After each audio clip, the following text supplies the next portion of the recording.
Ladies and gentlemen, welcome back to the CSTV. I'm your host, Kathleen Egaltoto, Madam CS, and this is The Striker. Stay tuned and have it true and real.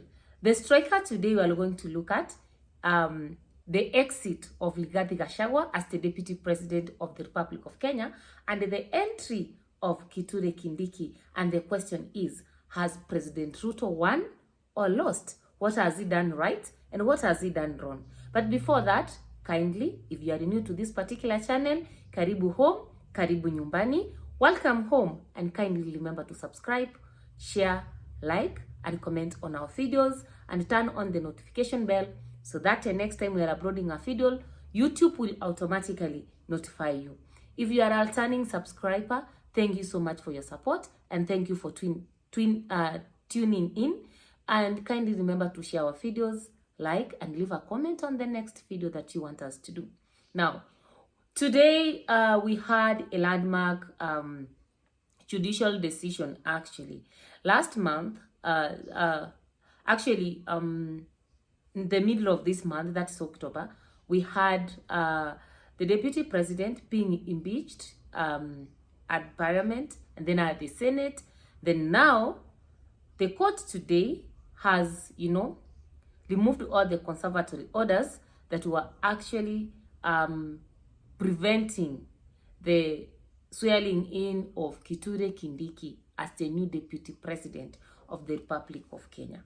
Like yesterday and yesterday part one, the former deputy president is speeches have been, pointing towards the direction of somebody is going to lose the case.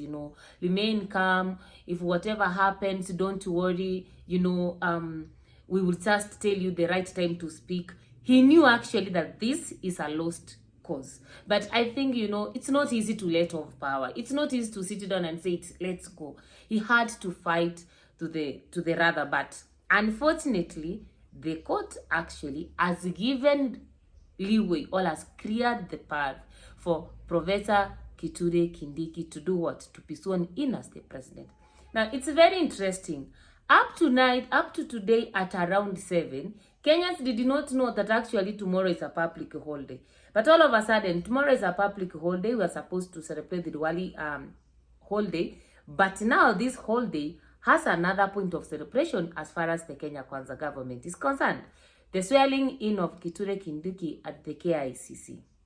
Now, the question is, the people in the Meru or in Tharaka region or the eastern part of the mountain are celebrating.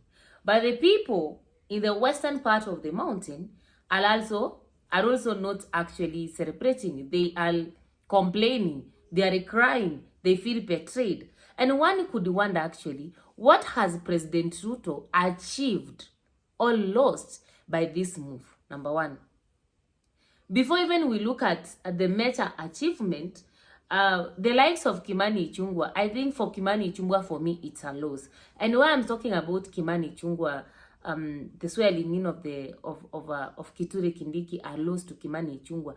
Initially, it was Kimani Ichung'wah actually who was being fronted to be the deputy president. And I meant to understand that, those campaigns that Kimani Ichung'wah was making against the former deputy president, it's because he knew that most members of parliament from the western side of the mountain were supporting him for that particular bid.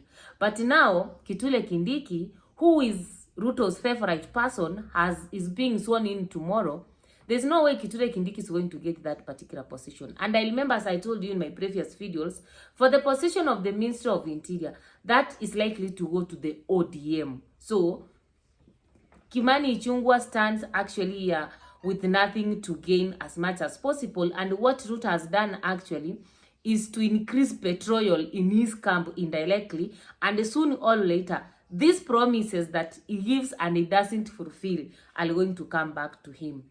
Number two, we saw actually the court saying that, the office of the deputy president cannot remain vacant because even as per our constitution, there is nobody who can be able to fill that position among the members of the executive. Okay, we don't deny that.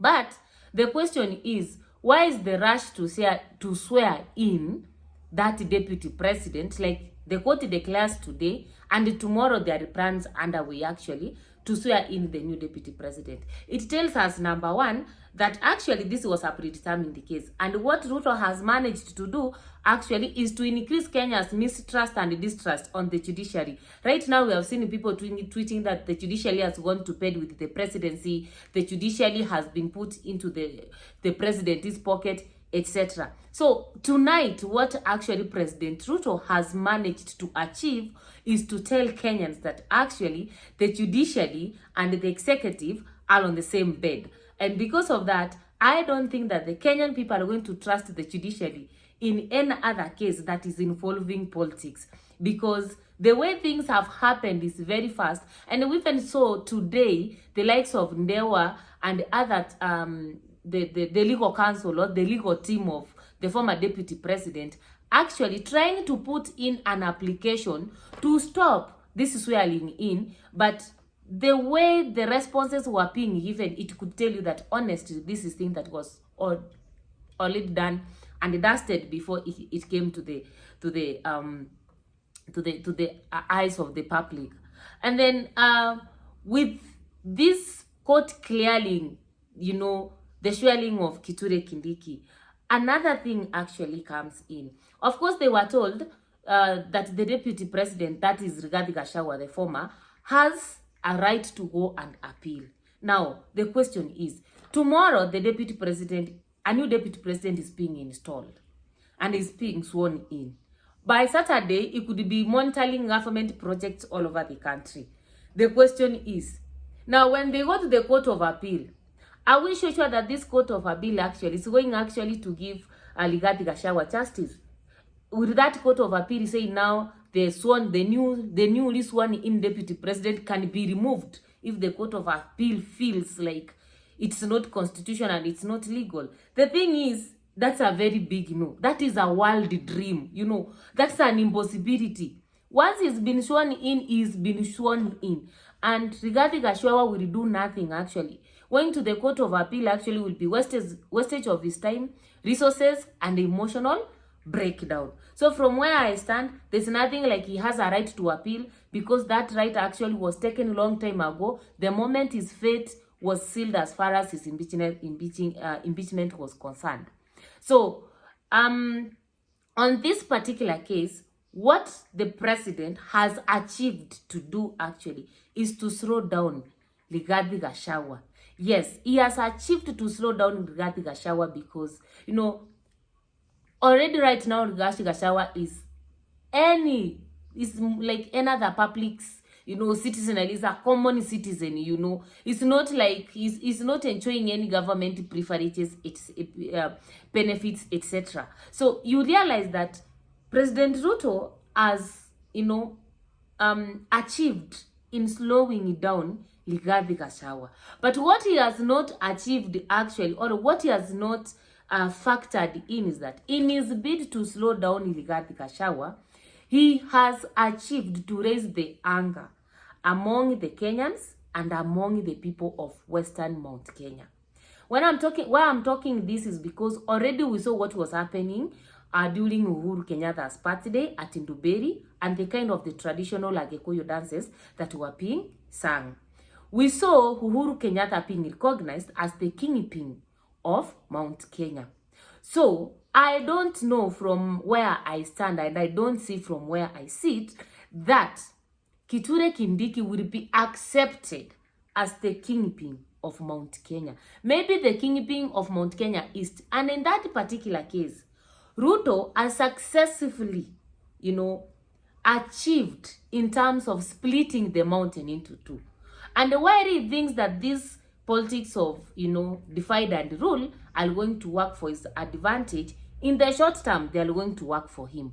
But in 2027, they are not going to work for him, because the mountain will be very steep to climb, unless he only climbs the eastern part of the mountain. But the western side of the mountain, it's going to be very difficult to climb. And remember now, from where the Gikuyu sit, feeling betrayed, they are cognizant of Uhuru Muigai Kenyatta as their kingpin. And if Uhuru Muigai Kenyatta tells them this direction, that's where they will follow. Because at least what he told them has come to pass. Now they have every reason to, trust the former president, etc. So Ruto has managed to slow down Gachagua, increase the feeding of petroleum in the mountain, split the mountain into two, and this is going to cost him in 2027. And then maybe the last thing that Ruto has managed, has tried to do, is to get on how Kenyans will react. Many people were talking about how people will fight, how people will demonstrate, etc. We even saw today in court a lawyer saying that the way the verdict has been given, people are likely to start demonstrating. So the swearing in of Kithure Kindiki tomorrow is a test of those waters. How far will the Kenyans go in as much as protesting the impeachment of Rigathi Gachagua is concerned? And the truth of the matter is that right now Kenyans are so very much pressed with the economy. They don't even have that energy to go to the streets to start singing that bring back Rigathi or etc. And I'm meant to understand that the Kenyans are very tired with the politics of this particular nation because, every day things are changing. Every day we have something new, etc. So Ruto has successfully tried to gauge the ground, so that the next time he wants to say something or he wants to implement something, he knows how far he can go. But the question is, for how long are you going to tease a person that I'm going to beat you? I'm going to beat you. It will reach a point this person will fight back. I don't know what is your opinion. But from where I stand, tonight, Ruto has achieved a lot in painting a negative picture and reducing the popularity of UDA and Kenya Kwanza government in the Republic of Kenya. And this is likely actually to affect his political ambitions in 2027 and even his, coalition formation during the 2027 electioneering period. So that's all my opinions. I don't think that Rigathi Gachagua is going to sit down like that and assume everything happened. I'm sure that he's going to remain silent for some time and then he will come back rolling in a different way. We don't know what is going to happen from the mountain. They are going to roar, and I'm meant to understand that in their roaring, they are going to form a very serious coalition, and that coalition is going actually to touch every Kenyan because I'm meant to understand they will come up with a slogan that they will take advantage of the current economic situation in the country to sing that it is Operation Remove, the Kenya Kwanza government, let them go home. So in 2027, things are not going to be easy for President Ruto, courtesy of impeaching Rigathi Gachagua. What are your opinions? Comment on the comment section below. Like, share, and like this video. See you next time with another interesting analysis.